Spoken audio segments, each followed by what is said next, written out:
Olá, começando a primeira edição do Paralelo 27SC, o podcast do agro. Vamos falar de agronegócio, política também, variedades aqui, atualidades. E hoje eu estou recebendo aqui o pré-candidato a senador por Santa Catarina, o Dr. Jefferson Rocha Agro, o homem que sabe tudo do agronegócio, também o pré-candidato a governador de Santa Catarina, Ralph Zimmer, e o doutor Leandro Maciel. O Leandro é especialista também no agronegócio. E também a gente vai falar, vou começar com o Ralph Zimmer aqui.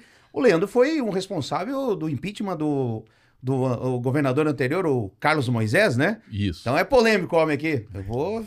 Já tô até ficar meio longe aqui. Né? Junto com outro eu posso sofrer um impeachment aqui também, né?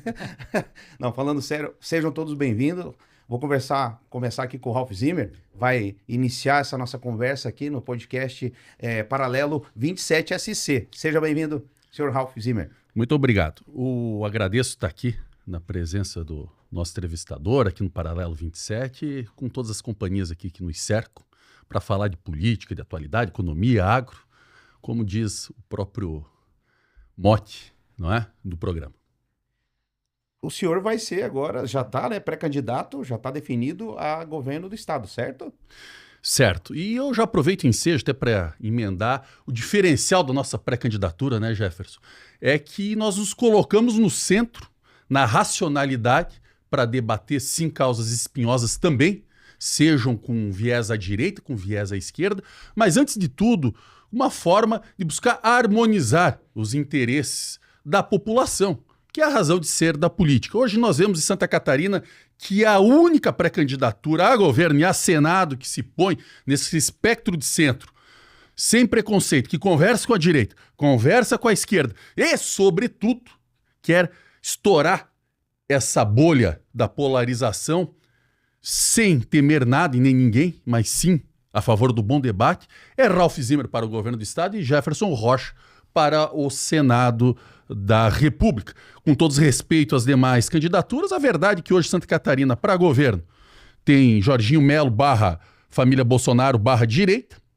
De outro lado, Gelson Merizio / PT / Lula da Silva, polarizando, e nós nos assumindo, Ralph Zimmer com Jefferson Rocha ao Senado, nos assumindo ao centro, disposto a conversar com ambos e superar essa polarização. As demais pré-candidaturas que eu respeito muito são variáveis ali dentro da direita, da esquerda, e não fazem essa articulação mais ampla que nós estamos fazendo, né, meu amigo Jefferson? Muito Sobretudo com propostas concretas. E doutor Jefferson, posso chamar assim? Doutor Jefferson Rocha? É a autoridade do agronegócio, isso, né? Tem que tratar só, muito bem, né? Só na minha fazenda, nos Ortéis. Ah, aí sim. Nos O limites sorteio é da muito bom, porteira. ladinho de Campos Novos ali. Com certeza. Minha terra, São José de Serrito, tá pertinho também. Pertinho. Região maravilhosa. Piratuba, as águas termais. Águas termais. Tá na hora, a área muito bonita, muito linda também pro agro ali, né? Exatamente. Não, a predileção ali é total, né? Do agro, né?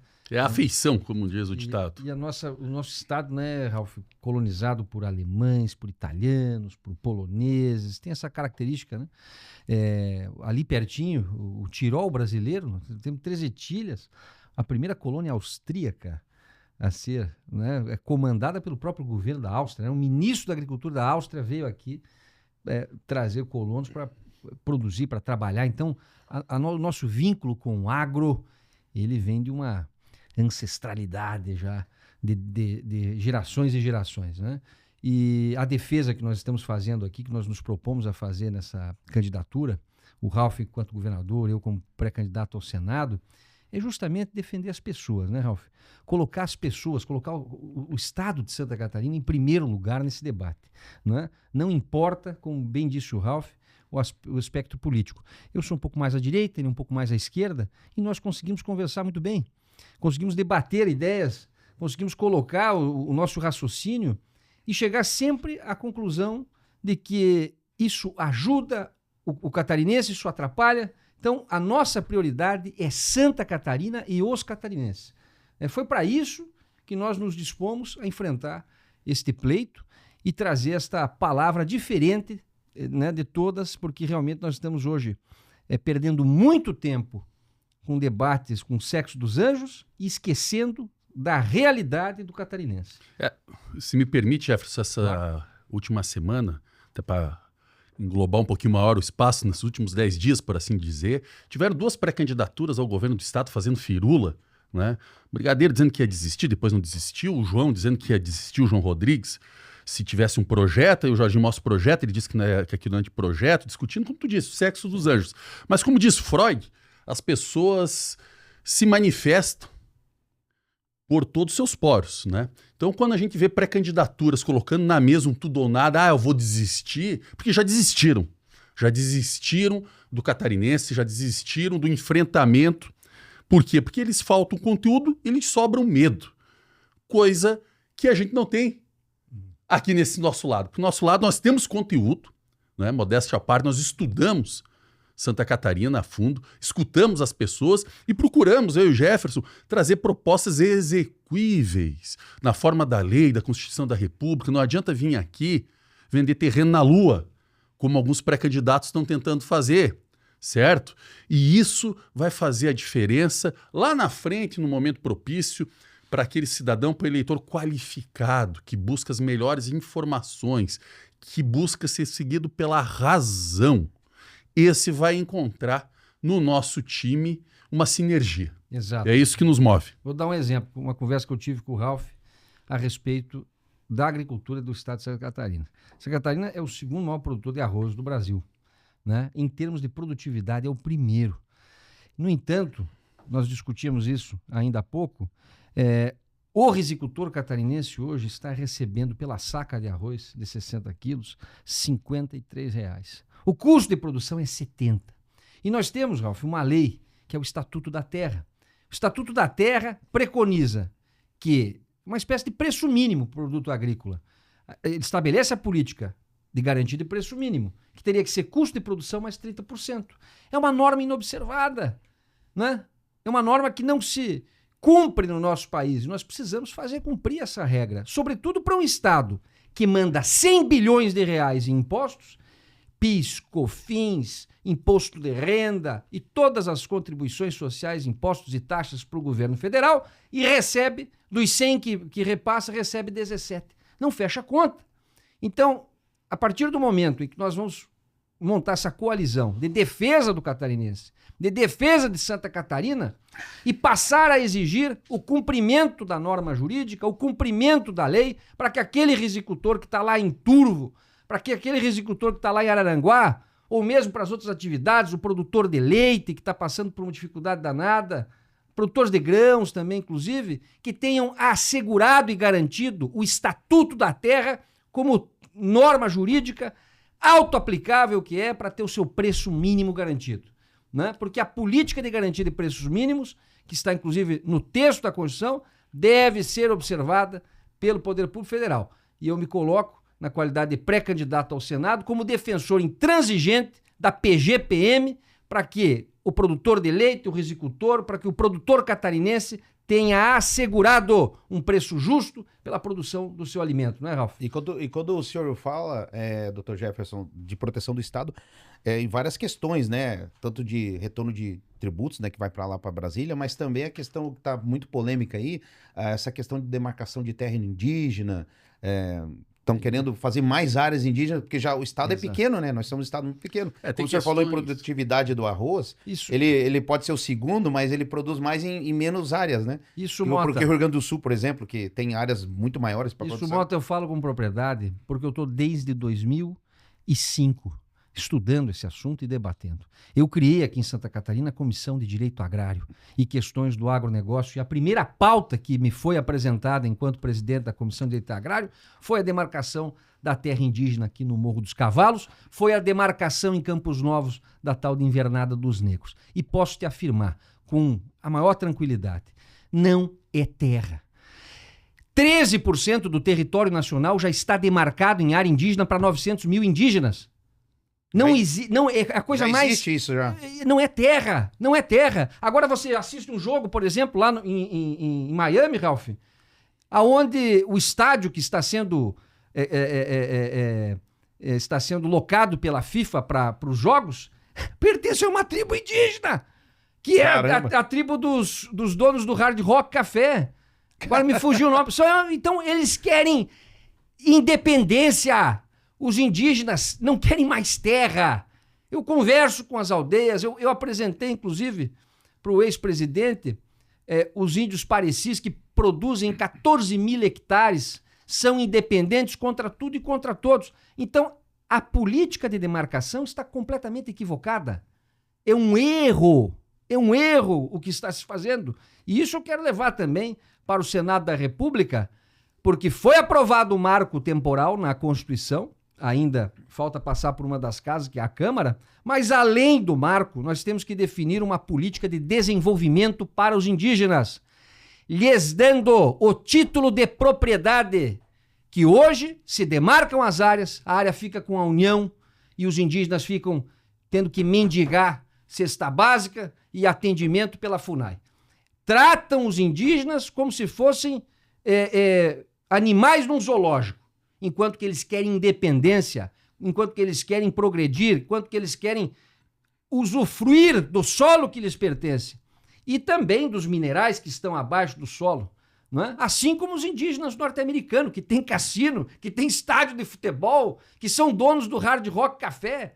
É isso que eles querem, né? Primeira tudo certo querer. Tá tudo certo querer e tem todo o nosso apoio. Agora, você fazer disso uma política para inviabilizar o segmento produtivo, a quem interessa, se não os interesses internacionais. Então, muitas vezes, Ralf, a esquerda adota pautas como se fossem pautas, vamos defender os indígenas, e estão fazendo um grande serviço, sabe para quem? Para o sojicultor norte-americano, para o produtor de leite na União Europeia. Olha a ignorância dessa esquerda, né? Assim como é ignorante a direita, quando fica só na questão ideológica e passa a ficar cego para as coisas da vida, da realidade. Essa é a diferença nossa, né, Jefferson? A gente busca debater pontualmente, caso a caso, despido desse fla-flu que virou, que é direita e esquerda, porque o que a gente vê nas outras pré-candidaturas, com todo o respeito, mais das vezes, é o tudo ou nada. Se um lado falou vamos para o sul, o outro é obrigado a falar vamos para o norte e vice-versa. E não se para pensar que tem o oeste, o centro-oeste, o leste. E nós estamos trazendo, e vamos trazer cada vez mais, e vai vir a tempo e modo, nosso plano de governo, de atuação do Jefferson, essas questões em concreto, de ouvir as necessidades das pessoas, ampliar os contextos, sem perder, sem desnaturar a essência do catarinense, né? Tem gente vindo de fora do estado aqui, sendo candidato aqui para diversos cargos, o que está muito errado, porque na realidade era o catarinense que era para estar ampliando a atuação em todo o Brasil, porque aqui é o estado que dá certo. Justamente. Não são os outros estados que estão dando certo. O que dá certo no Brasil é Santa Catarina. Querem trazer... Os números dizem. E dá certo porque o nosso povo faz certo e faz melhor. Ponto. Talvez o modelo carioca de governar preste, né? Pelo amor de Deus. Mas vocês consideram, doutor Jefferson, essa questão do... Seria uma pauta, como é um governo que está agora lá federal de esquerda, usar essa questão indígena para talvez também passar algo ou criar uma jurisprudência ali para o MST, para a questão de ocupação de terras? Não tenha dúvida. Olha, vou dar um dado concreto. Vou dar um dado concreto. Vou dar um dado concreto. Hoje, terras destinadas à reforma agrária, 11% do território nacional. Terras destinadas à reserva indígena, já demarcadas, 13% do território nacional. Agricultura, 8%. Caramba. Não fecha essa conta. Então, existe uma agenda equivocada. Uma agenda ideológica, burra, né? E que atende os interesses internacionais. Que a gente está pregando aqui, para ficar bem claro, a gente não é contra índio. A gente não Óbvio é contra... Pelo contrário, eu inclusive carrego um sangue. Eu tenho Quem não tem? Ascendência indígena aqui também. E o que a gente está querendo trazer é a dignidade e tratar de igual para igual no sentido de ouvir, no sentido de levar em conta as reivindicações, no sentido de buscar emancipar a população indígena. Perfeito. Não apenas dar direitos aparentes que colidem Porque uma com coisa... a própria vontade, por vezes, dos próprios indígenas, que é a nossa população originária, e que é uma população inteligente, articulada, com capacidade, com desejo de ir além e com história, de esmola. E com história. Que às vezes o governo quer apenas maquiar, né?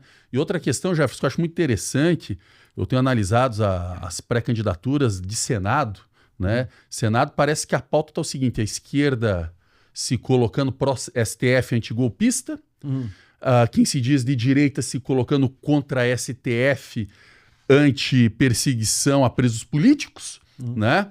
E nós estamos numa situação esquizofrênica praticamente em Santa Catarina, porque a gente vê a direita bolsonarista com Jorginho Melo, Carlos Bolsonaro e Carol Detone, e o João Rodrigues com Caiado, mas com pré-candidatos Esperidião Amin e Antídio Lunelli, que até onde eu acompanhei as pautas e ouvi expressamente, sobretudo Esperidião Amin, estão com o Flávio também, que está com o Jorginho.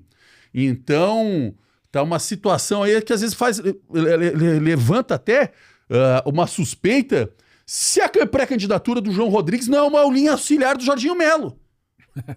É uma linha auxiliar do Jorginho Melo, porque se os dois senadores dele apoiam o presidente do Jorginho, que apoia o Jorginho, né? E ele tem medo de dizer que é de ir pro centro, que fica ali dizendo, não, sou a direita mais raiz enviesada, mais o anteprojeto, projeto. Aí eles estão lá nesse embate. Na esquerda lá o seu Gelson Meriz. Aí vem o Brigadeiro, que grava vídeo de Cuba, grava vídeo da Holanda, de Amsterdã, que diz que vai desistir, mas que não desiste, mas colocar o pé e gravar um vídeo de Florianópolis, de Uruçanga, certo? Lá do nosso meio oeste, onde é que nós temos um presídio de segurança máxima em Santa Catarina. Justo. Aí não grava, aí fica falando besteira. Então o que acontece? As redes sociais, elas deram vozes, só que ela também, como diria o pensador italiano, que recentemente foi para o outro plano, ela deu orgulho à idiotice. Porque tem tanta asneira colocada, produtora de likes, que estão querendo arrastar a política para esse lado e é muito perigoso.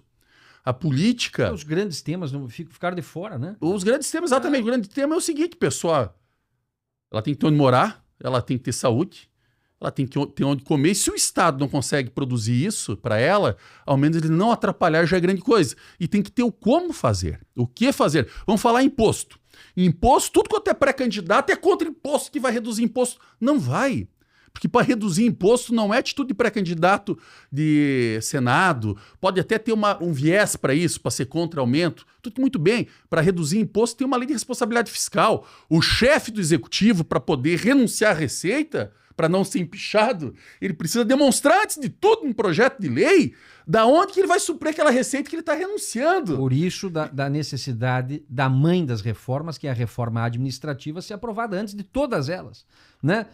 No Brasil, colocou-se o carro na frente dos bois, se aprovou primeiro a reforma tributária para depois a administrativa. Jefferson, eu penso aqui, já tenho dito em outras ocasiões, que Santa Catarina vai bem obrigado, mas ela precisa mirar que há 30 anos.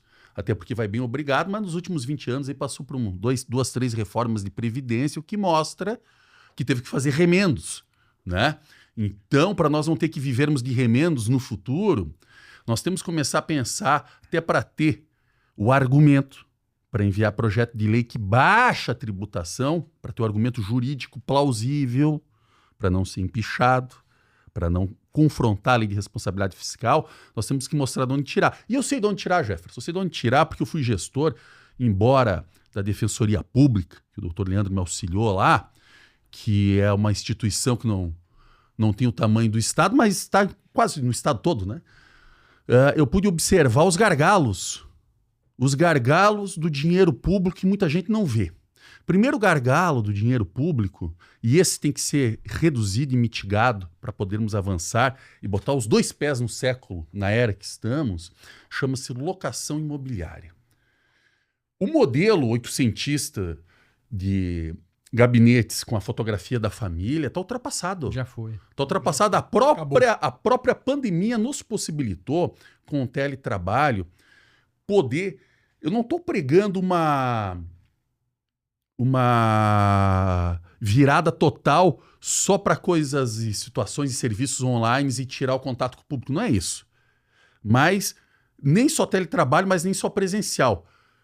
Uso racional de espaço público, chamado coworking, que falam, que é trazer, que já tem na iniciativa privada, o cidadão não faz reunião todo dia, ele não aluga uma sala comercial todo dia para pagar mês a mês. Ele aluga lá pontualmente quando vai fazer, certo?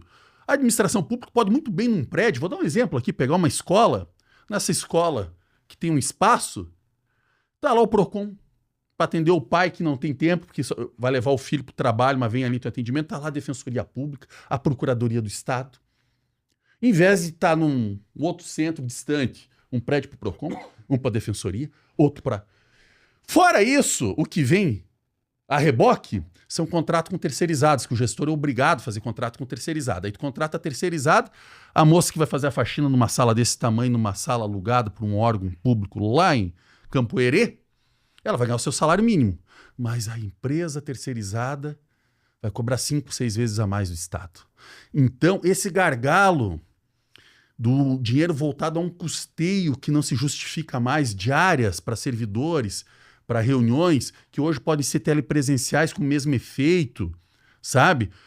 Essas pequenas, parece que são pequenas coisas, mas quando tu consegue reduzir isso do custeio, eu não tenho a conta exata ainda, mas isso chega a milhões por ano e a bilhões por ciclo de governo. E esse valor, quando decotado, ajustado ao Estado moderno, que tem que estar na palma da mão, que está na maioria das pessoas, e também, claro, com um ponto físico inteligente que sirva a 3 instituições simultaneamente. Por que no Estado temos que ter horário de 12h às 7 para tudo?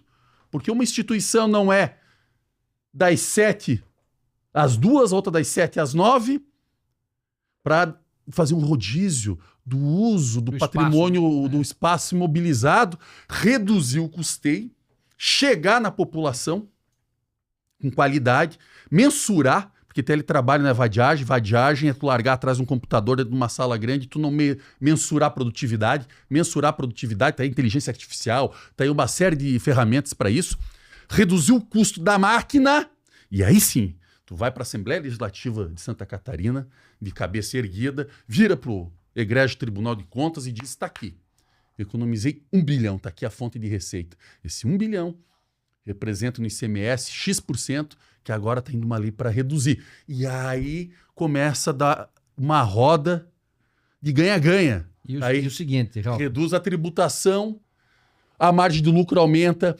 aumenta a geração de emprego, aumenta a circulação de mercadorias e a nossa economia vai mais forte ainda, como pode e deve ir. Irá. E como pré-candidato ao Senado, eu defendo que a repartição do bolo tributário, do dinheiro que sai aqui dos catarinenses, nós temos que ter um retorno mínimo de 60%. É uma meta que se deveria colocar em cada tributo federal para que o retorno mínimo obrigatório fosse de 60%. Eu concordo que nós vivemos no Estado federado, evidentemente, os estados do Sul que arrecadam mais, porque têm a sua economia mais forte, mais pujante, devam, através do recolhimento de tributos, sustentar políticas públicas em outros locais, até para desenvolvimento do Nordeste, por exemplo, do Norte, né? Agora, que isso não se dê às expensas do trabalho duro e pesado e suado do catarinense, que hoje a conta, como eu disse no exemplo anterior, está praticamente 90% vai para retornar 10%, vai 100%, fica 90% e volta 10%.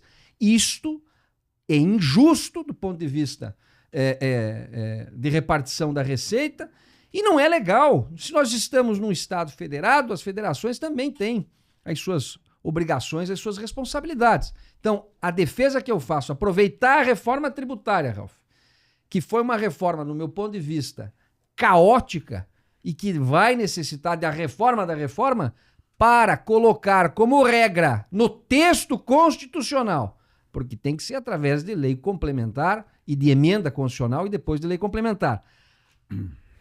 O mínimo que fique no Estado. O Estado arrecada 100, ele vai ficar com 60 e repassar os 40.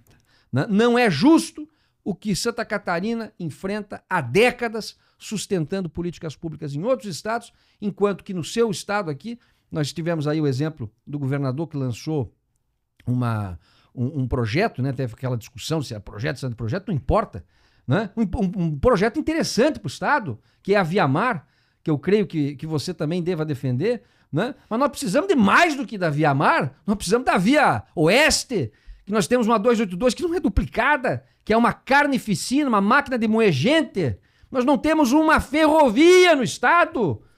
Inclusive, a gente vê a nossa história, 1914 veio a ferrovia São Paulo-Rio Grande. Sabe que nós precisamos de uma outra guerra do contestado agora?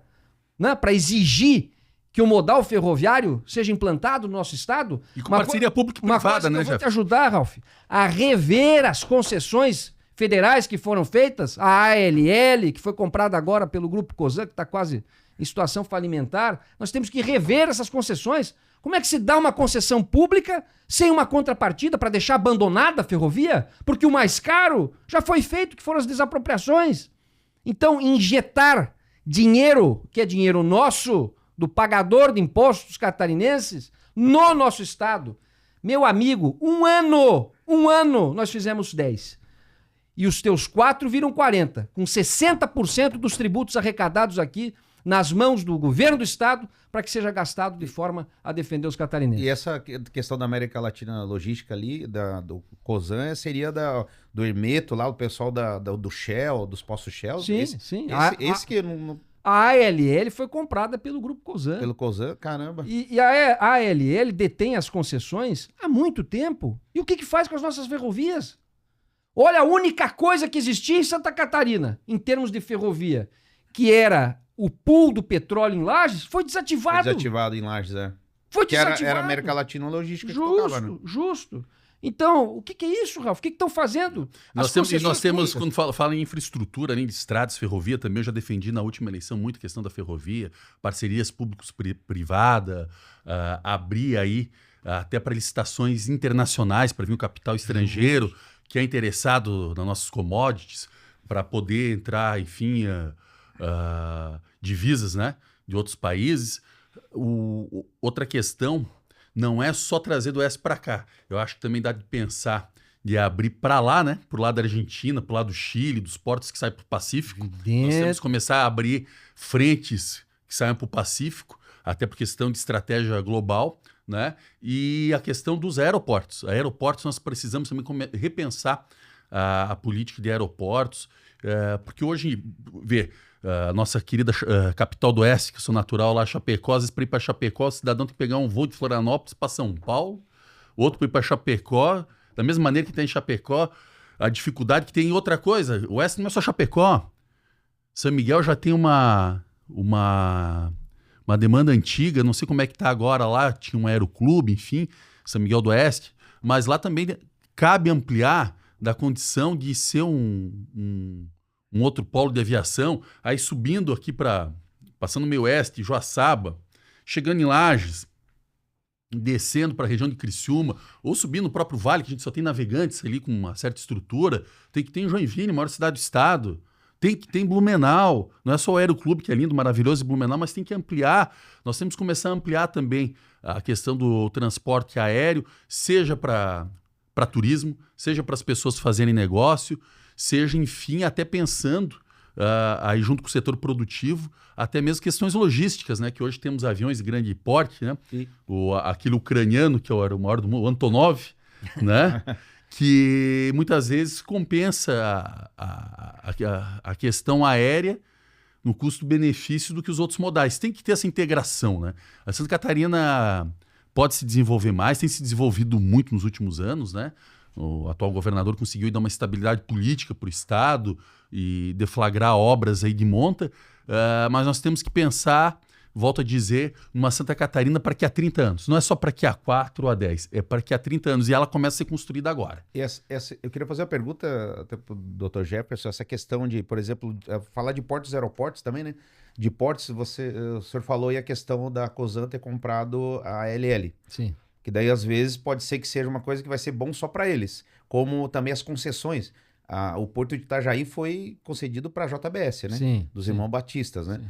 E aí teve uma polêmica um tempo atrás, que eu gostaria de perguntar a questão da tilápia, que o Ministério do Meio Ambiente, lá, a Marina Silva, queria classificar, porque acho que ela já é uma espécie invasora, só que eles queriam proibir até a produção, né? Justo. De tilápia, só que coincidentemente a isso, né? Tava a JBS já comprando lá, trazendo já, importando, o Lula autorizou, né, o governo Lula, eles já estavam trazendo a primeira leva de 40 contêineres de tilápia do Vietnã, Exato. que o problema da tilápia do Vietnã que existe aquele vírus, o tilápia lake vírus, né, que pode vir para cá e dizimar toda a espécie de tilápia no Brasil. Sim. Então, você acha que, é claro que é importante ter essas concessões, grandes empresas operarem, como a JBS, mas A que ponto? O Aí- interesse vai ajudar o povo catarinense ou somente eles, esses grandes? De jeito nenhum. Esse é um ponto também que eu levo, enquanto pré-candidato ao Senado, como bandeira principal.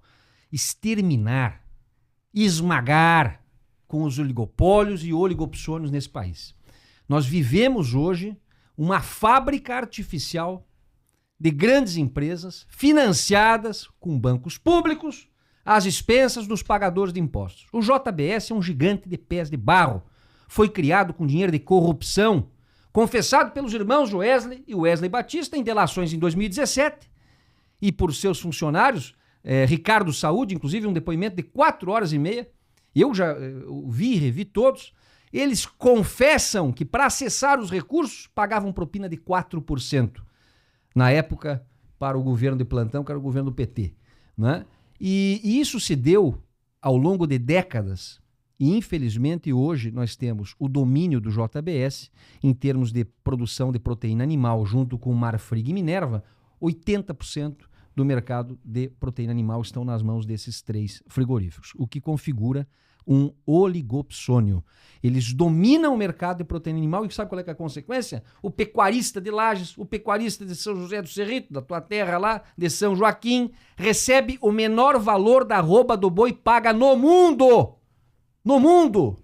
Caramba. É fruto de manipulação de preço. Então, esse é um combate que nós temos que fazer. Não digo copiar a legislação norte-americana, mas se inspirar na legislação norte-americana antitrust para fazer uma norma... O CAD tá aí, a gente tem, mas não atua, né? Não, porque a legislação... Não atua. Atua uma vez lá na cervejaria e também... O CAD... Dá uma fraquejada. O CAD eu recebi um e-mail ontem do CAD de uma denúncia que eu fiz. O JBS, quando a arroba do boi estava chegando há 2 meses atrás a 380, 400 reais, ele fechou as unidades frigoríficas dele no Mato Grosso para manipular preço. Fechou 3 frigoríficos. Caramba. Não tem mais para quem vender. Aí, oferta aumentou, o preço baixou. Denunciei ao CAD, acabei de receber a denúncia de arquivamento. Então, não adianta. A legislação é branda, não funciona, tem que acabar com o CAD e botar uma lei dura, que penalize, que puna esse tipo de atitude. Porque todas as nações... Mas voltando às concessões, só terminando. Evidente, se você faz uma concessão pública, ela tem que ser realmente muito bem pensada para não cair nas mãos... Ser boa só para um lado, né? Justamente. Porque quando uma boa concessão é feita, ela traz a contrapartida. Quando foram feitas as concessões das ferrovias aqui em Santa Catarina, a contrapartida era óbvia, né? Que se reforme as estradas, que se coloquem postos para recebimento de produtos. Por exemplo, nós poderíamos ter um porto seco em Lages, recebendo produtos e entregando de Lages, Ralf, lá para o Porto de São Francisco. Porque as rodovias, tu pega lá São Paulo, Rio Grande, ela vai emendar na ferrovia, aliás, Não. vai emendar em outra ferrovia que dá direto no Porto de São Francisco. É. Então, o mais caro já foi feito, que é desapropriar. Só falta realmente o investimento dos trilhos, o investimento em infraestrutura. É evidente que é caro, é evidente que isso custa dinheiro. Agora, entregue nas mãos corretas, né, de empresas que querem explorar, e por isso as concessões têm que ser internacionais, para que possam vir de outros países, né, com dinheiro para investir, mas... O internacional também, né? Abre para o internacional, Claro. Aí o capital interno vai ter que competir também. Porque os lugares que deram certo no mundo não foi com protecionismo. A verdade é essa. Exatamente. Né? Hoje os Estados Unidos lá está numa política protecionista, tem outras coisas por trás, não quero entrar no mérito, não sou candidato a presidente dos Estados Unidos.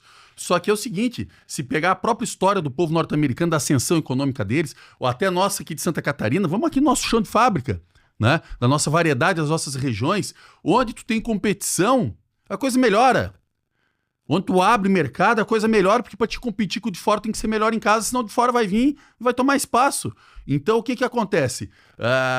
Quando a gente fala em abrir licitações internacionais, a gente não está fazendo pouco caso do capital interno, mas que o capital interno compita com o capital internacional de maneira a baixar o custo para o Estado. Porque quando tu abaixa para o Estado contratante, tu desonera o cidadão, porque o Estado é uma ficção. Quem sustenta o Estado somos nós, com os nossos tributos. Né? Então, quando a gente vai fazer uma compra, a gente vai numa concessionária comprar um carro, coisa que eu não faço há muitos anos, né? Depois que criaram o Uber, eu prefiro andar de Uber. Né? Mas, enfim, a grande maioria, penso eu, das pessoas que eu converso, não estão muito ligadas a marcas, tirando um ou outro que é fã da BMW ou da Mercedes, alguma coisa nesse sentido. Querem ver o custo-benefício, o pacote, né? O que traz tecnologia e quanto é que isso custa. certo? Então, no final das contas, a gente vive assim. A gente vai no mercado, é o custo-benefício. A gente vai escolher uma escola para os filhos, é o custo-benefício. A gente vai fazer uma viagem, é o custo-benefício, é o que a gente pode pagar e o que vem de retorno. E o custo-benefício, para chegar numa situação boa, ele tem que ter concorrência. Porque senão vira oligopólio, vira um dono do campinho. Quando não vira dono do campinho, a coisa fica cara para quem está embaixo. Quem está embaixo é a população. Então, um Estado que abre uma licitação internacional, não está dizendo só o internacional compete, está dizendo inclusive o internacional compete, para nós gastarmos menos na contratação e assim onerarmos menos o nosso povo, o nosso contribuinte. E essa questão, eu queria só mais um complemento também que eu tenho curiosidade, a questão da JBS, eles fizeram aqui no Sapiens Park, aqui no Parque Tecnológico, um laboratório de biotecnologia para fazer a carne processada. Isso aí já não é uma ideia deles, que eu imagino eles, como o senhor está falando, senhor Ralf, a questão do custo-benefício e tal, porque daqui a pouco eles chegaram numa conta, tipo, não tem mais para onde a gente ir. Pô, é um transporte para levar não sei quantas cabeças de gado num navio para outro lugar, e abater e cultivar esse animal lá no campo e tal, de criar carne processada. Ou seja, você vai imprimir com uma impressora 3D um bife de picanha, o sabor que você quiser, o hambúrguer e tal. Isso não é perigoso para... Daqui a pouco extermina a cadeia de produção, daqui a pouco cria uma carne processada e tira toda essa questão de ter a produção, de ter o produtor que cria o gado, que tem que ter o transporte, tem toda uma cadeia, né? O caminhão, a balança para pesar. Isso é um desserviço para o Estado de Santa Catarina, receber uma empresa como essa, dar um espaço, inclusive público, que aquilo também é uma concessão, para uma empresa vir aqui trabalhar contra o pecuarista de Lages, contra o pecuarista de São Joaquim, contra o pecuarista catarinense.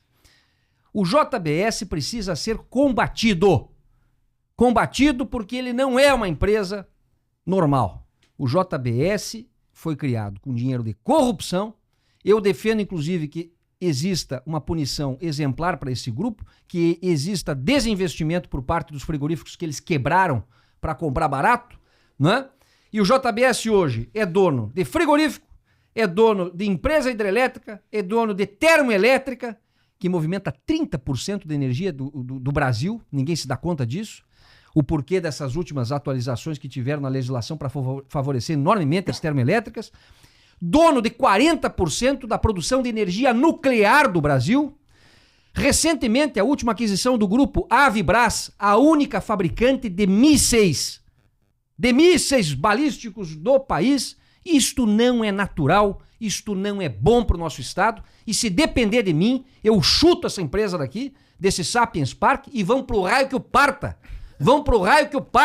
E vão ter que desinvestir. Eu, inclusive, tenho uma ação coletiva contra esse grupo, que eu cobro 150 bilhões de dólares como indenização para cada pecuarista brasileiro que foi lesado pela manipulação artificial desses preços pagos para o pecuarista. Agora, quando a população vai na gôndola do supermercado comprar a picanha da JBS, vai lá ver se não tem que vender um rim para levar uma picanha. Então, ao mesmo tempo em que pagam uma miséria para o pecuarista, na gôndola do supermercado colocam o preço que querem, porque são um monopólio, um oligopólio, um oligopsônio. Então, nós lutamos aqui ainda no Estado bravamente contra isso. Né? Graças a Deus ainda temos pequenos e médios frigoríficos que, se não fossem eles e se não fosse a exportação que temos aqui no Porto de Imbituba, os nossos preços ainda teriam pior. E tem outra situação também que aconteceu, que foi polêmica, eu tenho que tocar nesse assunto, que é a questão dos ovos, que eles compraram a Mantiqueira, que é a maior produtora de ovos do Brasil, Pinto. E eles queriam tentar, né, e acho que daí não andou aquilo, porque acho que ficou muito polêmico, é tentar pôr o carimbinho no ovo ali para todo mundo, qualquer mercadinho, aquele lá da esquininha, fosse obrigado a comprar o ovo com o carimbo deles. Tu vê como é que age a JBS? Como é que o senhor vê isso aí? Né? Até uma dica de leitura. É criminoso. Isso é criminoso. Uma dica de leitura. O best-seller, A Revolta de Atlas, Ayn Rand, é o que faz um governo quando trabalha junto com uma empresa. Transforma aquela empresa num monstro que domina tudo. O exemplo, inclusive, tem um vídeo circulando enormemente nas redes sociais, feito por um amigo meu, doutor Felipe de Orleans e Bragança, deputado federal, que ele traça a mesma linha do JBS com a empresa que era estatal lá em Cuba, agora me fugiu o nome. Cara, é idêntico o modus operandi. O JBS copiou o modelo cubano de domínio da economia. Então, essa turma faz mal pra gente. Você estava falando da tilápia, só eu esqueci de comentar. A tilápia era uma solução e é uma solução, porque a tilápia dos animais que existem aí é o que melhor converte proteína vegetal em animal. É impressionante, cara. Custo de produção da tilápia aqui em Santa Catarina, R$27. A tilápia que o JBS estava trazendo via container, porque ele foi lá e fez um acordo comercial. Ó, tu libera a minha carne aqui e eu importo a tilápia de vocês. Chegando aqui a 20. Dumping! Dumping! É criminoso. Cara, não tem um segmento que esses caras... ia custar a vinda de lá. De lá. Chegando aqui no Porto a 20. Dumping. Eles trabalham com práticas com práticas comerciais abusivas. Eles só sabem fazer malandragem. Só sabem fazer malandragem em qualquer segmento que partem, pois é para fazer esquema e malandragem. Mas é malandragem com apoio estatal. Um dinheiro nosso. O que é mais vergonhoso. Outro dia eu defendi, nós conseguimos aprovar há 2 semanas um projeto de lei, o PL 5122, que eu ajudei em alguns termos na redação. Esse PL... A grande questão era o problema da fonte de recursos para fazer frente à renegociação do endividamento. Né? Precisávamos de 30 bilhões de reais. Eu dei a fonte. Por que o BNDES não vende as ações que ele tem, que ele comprou em 2003, 2005, do JBS naquele esquema? Porque antes era empréstimo. Só que daí começou a ficar complicado, né? Porque empréstimo tem que devolver, né? Então por que você não me manda o dinheiro aqui a fundo perdido? Que foi o que o BNDES fez. Quando saiu um IPO do JBS, ele ia lá comprar. Injetava 3, 4, 5 bilhões de reais, cara. E aí, artificialmente, inclusive, a ação subia. Não, olha só a sacada, a malandragem dos vagabundos. Então, o BNDES teria de ser obrigado a fazer um desinvestimento nas ações que comprou por corrupção do JBS. Só nessa brincadeira, 18 bilhões de reais. Nós teríamos nos cofres do BNDES para ser utilizados numa renegociação, por exemplo, de dívida agrícola que ia ajudar mais de 500 mil produtores hoje endividados no país. Principalmente no Rio Grande do Sul, né? Que tá um caso muito sério. 40 suicídios. 40 suicídios. Lá foram 5 secas consecutivas, uma enchente no meio. São pessoas que têm honra, né? Elas não... O produtor tem vergonha, rapaz, de dever. Tem vergonha de dever. Ele que nem o japonês lá. Que e mesmo sendo pro governo, né? Mesmo poder dizer, governo não tô nem aí. Não é. Eles honram. Então, é muito... Mais de 40. É muito triste isso. 40 suicídios. Então, quando você vê... Meu Deus. Quando você vê uma situação como essa no nosso país, é revoltante, sabe? É revoltante. E o Senado da República, a Câmara Alta, tem o poder-dever, né, de restabelecer nesse país a livre concorrência que hoje nós não temos. Hoje, no mercado de proteína animal e em outros segmentos, por conta de corrupção, né, nós temos uma empresa que simplesmente se adonou, né, do agro e nós precisamos extirpar esse câncer que se chama JBS. Não tenho medo nenhum de falar e sou um grande combatente dos oligopólios e oligopsônios aonde estiverem. Nós precisamos de uma lei antidumping muito severa para punir essa gente e para botar atrás das grades, que é o lugar que essa gente nunca deveria ter saído. Eu gostaria de ver, Jefferson, os candidatos aí falar o que você está falando da JBS. Pois é. Eu acho que vai ser só você. Eu tô achando que vai ser só você. Vamos ver se tem coragem de falar, porque eu não tenho rabo preso com ninguém. Você não tem patrocínio. Não tenho patrocínio com essa gente. Tá faltando patrocínio. Né? Não me misturo com essa gente. Tenho o histórico desde 2005 de defender produtor rural. A minha vida é defender o produtor rural, né? Todas as ações que eu venci, derrubei o salário educação 2,5% sobre a folha, derrubei o Fundo Rural nas exportações diretas, recentemente derrubei o Senar nas exportações diretas também, todos os tributos que oneram o produtor rural, de forma direta, né? Então, essa luta já vem lá de trás e essas empresas aí, infelizmente, que se adonaram aí dos recursos do BNDES, elas precisam ser combatidas, a bem da livre concorrência e do nosso agro brasileiro e catarinense. Quando o senhor fala combatidas, é a questão, o modus operandi dela, né? Não, porque eles também trabalham muito em cima da questão que eles empregam muita gente, e quando chega nesse patamar, o governo vê, eles fizeram tudo isso, né? Conseguiram crescer com dinheiro público e tal, emprega muita gente e fica naquela, mas se mexer com a gente, muita gente vai ficar desempregada. Eles fazem meio que essa espécie de uma extorsão velada com o governo. Olha, não mexa comigo porque olha quantas pessoas estão empregando aqui. Então, para as pessoas entenderem, quando fala, eu vou combater essa empresa, mas é o modus operandi dele, né? Inclusive, esse laboratório, talvez os funcionários não estão vendo, que pode também ser um desemprego em massa gigante, né? Esse negócio evoluir. Eu penso nesse ponto, se vocês me permitem, penso nesse ponto da questão dos avanços tecnológicos que não tem como frear. Sim. Então, o que acontece? Tem que conciliar a gente pode o aproveitar essa artesanato, questão para falar da questão da escala 6x1. Da escala. Esses dias eu estava numa discussão, um amigo meu falou assim, mas tu não prefere então contratar, se tu precisar, por empreitada? Já existe contrato por empreitada, né?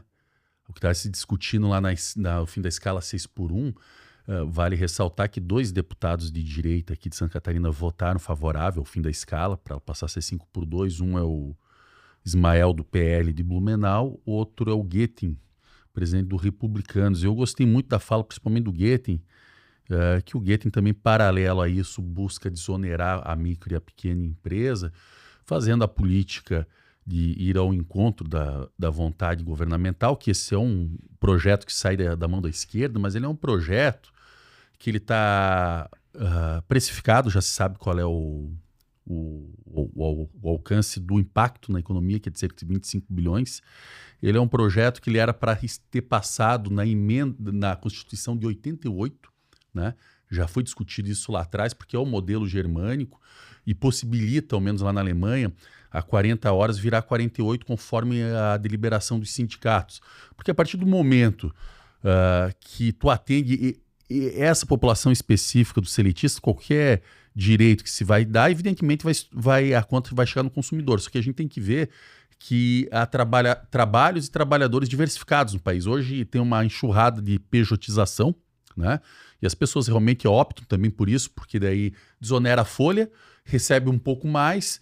Claro que não teriam, em tese, perde a proteção dos direitos trabalhistas, mas também o Estado a longo prazo, o previdenciário para a iniciativa privada, não é bom negócio para ninguém, é verdade seja dito, né? É sempre deficitária, tudo mais. No entanto, a dona Maria, que acorda às 4 da manhã, pega 2 ônibus para ser vendedora na loja do centro dos grandes centros, São Paulo, Curitiba, Porto Alegre, Rio de Janeiro, Belo Horizonte, ela passar até o sábado, poder dormir até mais tarde e usufruir, seja com a família, ou fazendo bico, vendendo doce para fora, ou o marido ser segurança e tal, a economia vai se ajeitando. E evidentemente que não conseguir contratar, vai fazer o contrato de uma PJ que faça um rodízio ali, e a iniciativa privada gera em torno do lucro. E é normal que se tenha o lucro. E se não se tem lucro, vai retrair. Então essa conta tem. Essa conta tem, ela chega, ela é um avanço porque ela dinamiza a questão do trabalho, porque a partir do momento, isso já é um estudo antigo, do Domenico De Miasi, me parece que é o nome do italiano que faleceu lá, daquele Ócio Criativo, que é um best-seller internacional. É um estudo antigo que até com as novas tecnologias elas vão acarretar, esse é um caminho sem volta, na redução da carga horária. Ou se reduz carga horária, ou se gera desemprego em massa. Também tem isso, tá? Porque a gente vai ter que fazer esse cálculo enquanto Estado, enquanto nação, né? Claro, deixando uma mão livre para o mercado se autorregulamentar, mas a mão do Estado de dar direitos hoje, que é uma moeda também pouco falada e pouco versada, que precisa vir também já para a pauta política, que é o tempo. O rico, o pobre, que as pessoas mais têm é o tempo, o que é mais custoso é o tempo. Quando a gente compra um celular, uma calça, um terno, não é o dinheiro de papel que a gente nem usa mais, né? Também não é só, aspas, o cartão de crédito ou o Pix. É o teu tempo trabalhado. É o teu tempo trabalhado. Então, essa sintonia, quando começa a quebrar uma dinâmica secular, claro que ela gera insegurança, sempre foi assim, sempre deu certo. Mas a gente está entrando numa era que não vai ser mais sempre como foi. Esqueçam o que foi em termos de direito, de relação patronal, de relação político-tributária. Hoje em dia, a pessoa com celular, sem estudo, muitas vezes, né, vai lá, viraliza com um vídeo, começa a dizer o que se faz em termos de dieta e não fez uma faculdade. Tu pagou para tua filha um cursinho, um curso superior para ser nutricionista, e ela não fatura, às vezes, 1% do que alguém que ficou famoso num like e repassa. Então, o que acontece? Essas regulamentações e desregulamentações estão tendo muito entrechoques. Aí a gente começa a falar de liberdade de expressão, vai até que ponto se regulamenta, até que ponto é justo, não é justo. Então a economia como um todo, ela está se reinventando nessa era que nunca na história da humanidade nós tivemos também uma possibilidade tão grande hoje de se ir da riqueza à pobreza e vice-versa, da pobreza à riqueza. Ter acesso às coisas. Né? Tão rápido e de maneira tão maiúscula como se tem agora. Eu queria aproveitar essa sua fala. Me permite, Mota? Mas essa fala não figuraria como um certo incentivo, porque nós temos aí, é como os garotos no futebol, né? São poucos que chegam ao estrelato no futebol. E nós temos aí sonhos, pessoas sonhando, né, em serem jogadores de futebol, assim como também youtubers.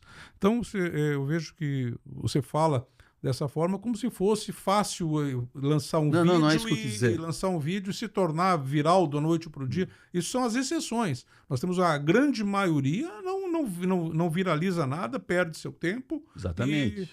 E a grande maioria vive de salário mínimo e acorda às 4 da manhã no sábado.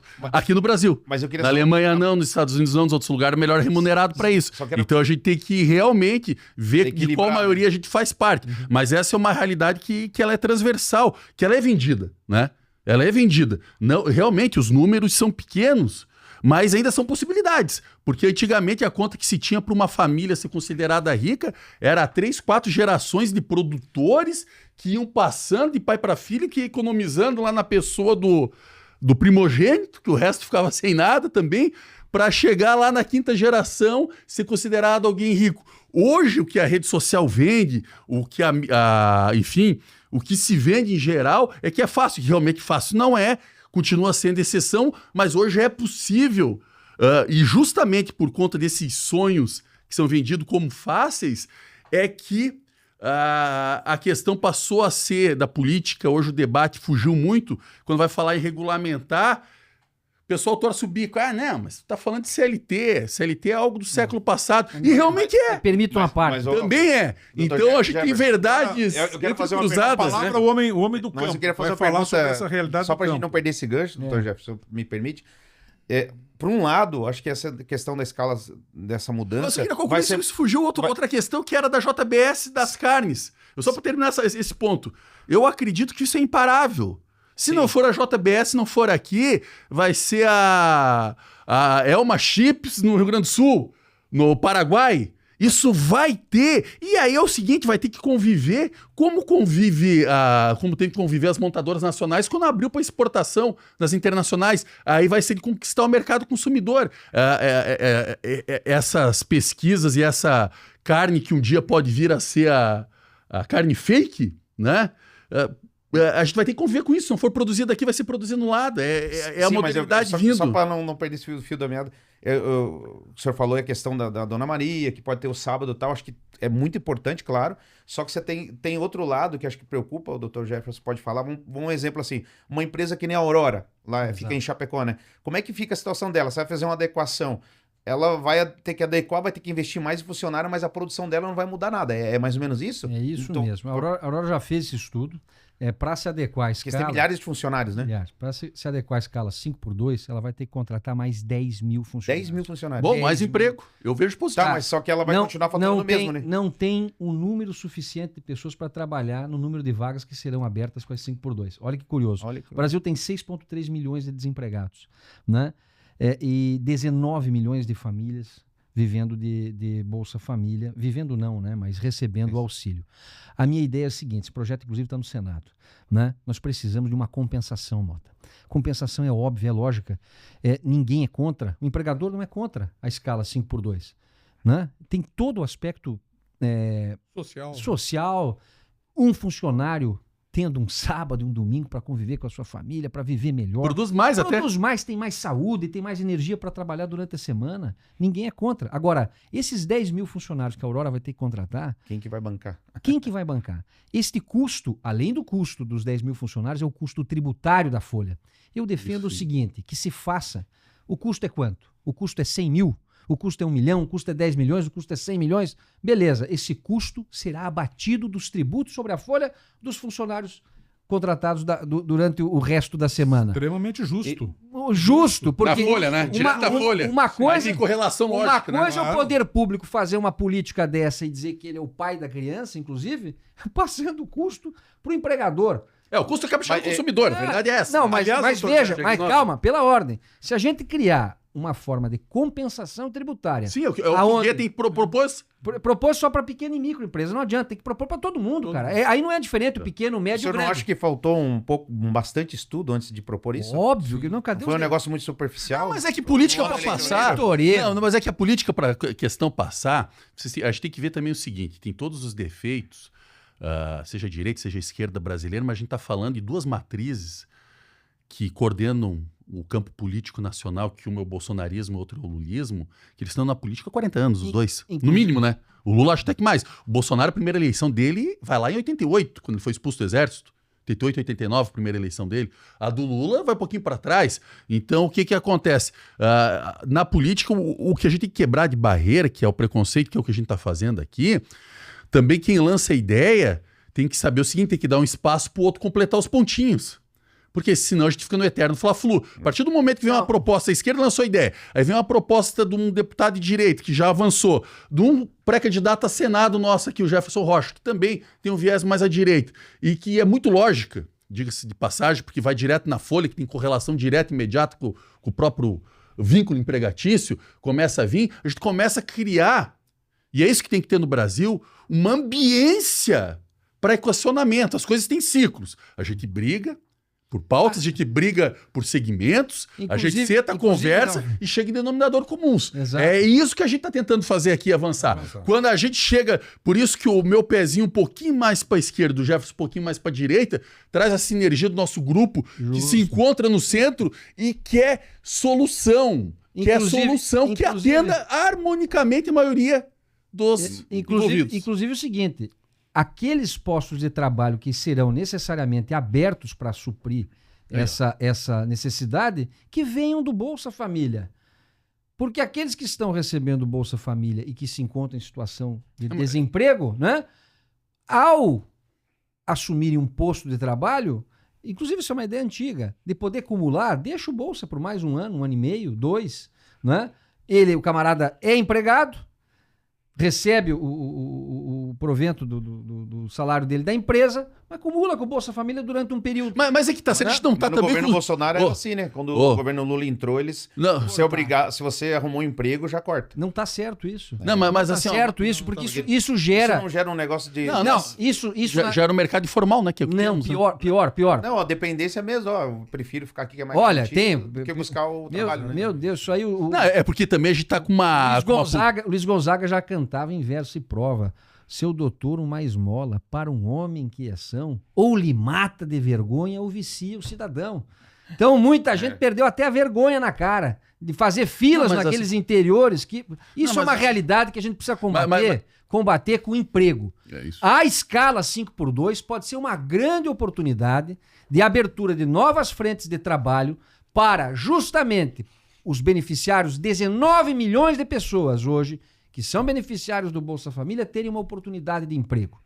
Nem que seja aquele emprego que é para suprir, vamos dizer, a escala, mas que seja uma oportunidade de inserção daquele camarada de volta. E vai ser, acaba sendo. E tem que ser. Acaba sendo. Do jeito que está hoje, não pode, Ralf, porque do jeito que está hoje, o camarada que está no Bolsa, ele faz a conta. Se eu for lá para Aurora, para uma vaga de emprego lá, eu vou perder o Bolsa, eu vou perder a assistência. Isso não pode acontecer. Então, tem que ser revisto. E a oportunidade talvez seja agora nesse debate no Senado da escala 5x2. Se aprova 5x2, ok. Se aprova com compensação tributária para não passar carga para o empregador e, segundo, com prioridade para empregar quem está no Bolsa. Quem está recebendo o Bolsa tem prioridade para receber essa vaga de emprego. Você sabia de uma situação até muito curiosa. Nosso tempo já estourou aqui. Então, a gente vai ter que finalizar, mas eu até quero aproveitar Ralf Zimmer, Jefferson Rocha, Leandro Maciel, para vocês darem as considerações finais. A gente vai encerrar a edição de hoje do Paralelo 27 SC. Muita conversa boa de agro. Vamos ter novas edições, né? Eu espero que várias, né? Daqui para frente, né? E quero desejar aí a todos boa sorte aí nas suas caminhadas individuais aí. O diferencial da Federação da Renovação Solidária Ralph Zimmer, pré-candidato a governo, Jefferson Rocha, pré-candidato ao Senado, e os nossos pré-candidatos a deputado estadual e federal, é que nós não fugimos dos debates e não fizemos debate de pirraça. Um lado é contra, então a gente é a favor, outro lado é contra, que é o que está virando mais das vezes a política brasileira. Acho que vai ser a opção para quem quer um debate racionalizado, em busca de argumentos que construam, que harmonizem a condição do cidadão que tem menos com a condição do cidadão que tem um pouco mais, para que todos possam não só se sentir, que hoje é uma palavra bonita, pertencente, né? Mas que possam efetivamente ver no Estado não um inimigo, mas um indutor para não atrapalhar a sua vida. Já é o primeiro grande negócio, porque o Estado mais às vezes atrapalha. E se puder ajudar, melhor ainda. E nosso diferencial, agora para encerrar e passando a palavra para o Jefferson, é que nós vamos ter a tempo e modo, no momento eleitoral adequado, propostas concretas. O que fazer, como fazer, de onde tirar, aonde colocar na forma da Constituição Federal e das leis que regem o país e o nosso Estado. Porque de conversa fiada e de like gratuito por bobajada não é com a gente. Exatamente. E eu me coloco na qualidade de pré-candidato ao Senado, olhando para você, catarinense, para dizer que o nosso compromisso é com o fim dos oligopólios, dos oligopsônios, não só na proteína animal, como a gente citou nesse podcast, mas no sistema bancário, que também é um absurdo. Trazer para o estado de Santa Catarina recursos que são nossos, pertencentes aos tributos federais, como a ideia que nós tivemos aqui no programa, de que 60% no mínimo da arrecadação permaneça com o estado. E mais do que isso, nós vamos exportar o jeito catarinense de progredir e de vencer, que é com o trabalho, né? O progresso só vem com muito trabalho, com muita energia de fazer e acontecer.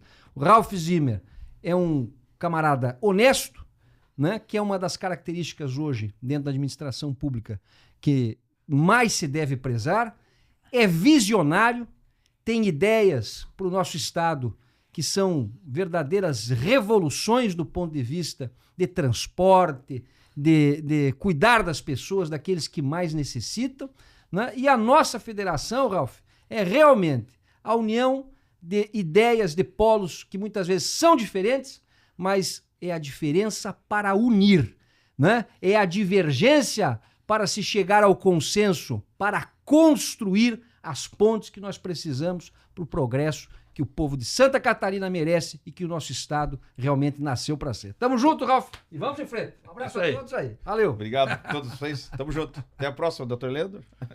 Olha, falar é prata, ouvir é ouro. Né? Eu vim aqui, eu estou maravilhado, ouvi demais, Ralph, falar de menos. O doutor Jefferson, realmente é um prazer. Eu agradeço ter sido convidado para essa mesa. E a voz é deles, eles que são, né, os pré-candidatos. Eu não sou pré-candidato a absolutamente nada nesse pleito, mas estarei aí junto, né, para apoiar a campanha deles. Eu vejo como muito promissora, aliás, muito promissora a campanha do Dr. Jefferson, do Dr. Ralph. O Dr. Jefferson pré-campanha. tem proposta, é pré-campanha, né? Já está quase em campanha. Pré-campanha, já está quase virando para uma campanha, vai depender das homologações, mas é isso. Eu agradeço e parabenizo a ambos aqui e realmente estamos juntos, né, e vamos em frente, né? Existirão outros episódios, outras propostas, outras falas e assim o catarinense vai conhecendo os nossos pré-candidatos. Um grande abraço, Mota, muito foi um bom. prazer. Obrigado a vocês. Tudo ótimo. Estamos juntos aí. Dr. Jefferson. Valeu. O soquinho, o famoso soquinho. Dr. Ralph. Dr. Ralph. Junto E para terminar, eu gostaria de fazer um pedido. Convide todos os outros pré-candidatos, vem aqui, Sim, faça vou essa convidar mesa todos. com eles, né? E vamos ampliar o debate, Vamos. porque quanto a gente mais conversa, maior a probabilidade Justamente. É de isso aí. chegarmos a denominadores comuns para o bem da nossa gente, que é o que nos interessa. Maravilha, então agradeço a sua audiência, você que esteve com a gente aqui no Paralelo 27SC e até o próximo programa. Valeu!